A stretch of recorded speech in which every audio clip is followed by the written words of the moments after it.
Psalm 118, verse 18.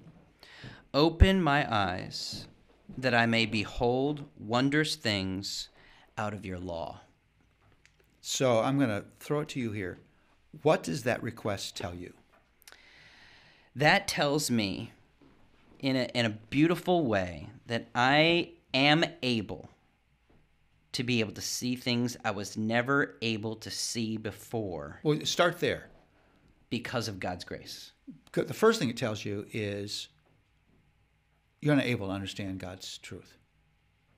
As a person myself, yes. Yeah. Because of what we were talking about before, the empowering grace that God gives me, God's grace gives me the ability to be able to see things in ways that I'd never been able to see them on my own without his help. The reason I said that is the metaphor is important. You wouldn't request a door to be open for you that you could open yourself. Right. Yeah. So the fact that the request is for open eyes means my eyes aren't naturally open. Yes. I would say, this takes me mentally to lots of places in Scripture that deal with blind people.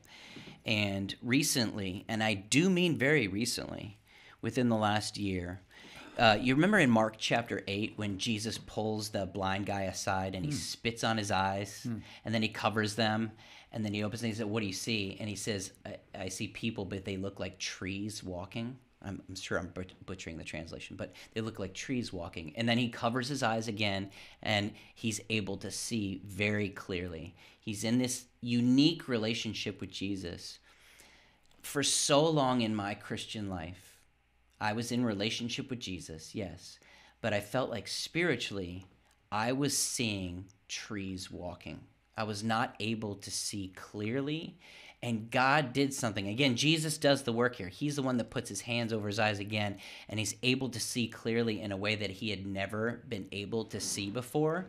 And because of God's illuminating grace in my life, he's made it capable. He opened my eyes in ways now that I am able to view people, places, things, events, circumstances, annoyances, setbacks, financial problems, counseling issues, ministry, evangelism, all in a way that is not trees walking anymore. I'm able to see clearly because Jesus put his hands over my eyes again, and now I've been able to see. It's been beautiful. It's been amazing. This last year of my life in particular, it's like 2020 everywhere I'm looking spiritually, and I feel like a new person, just like I'm sure that blind man felt like a new person.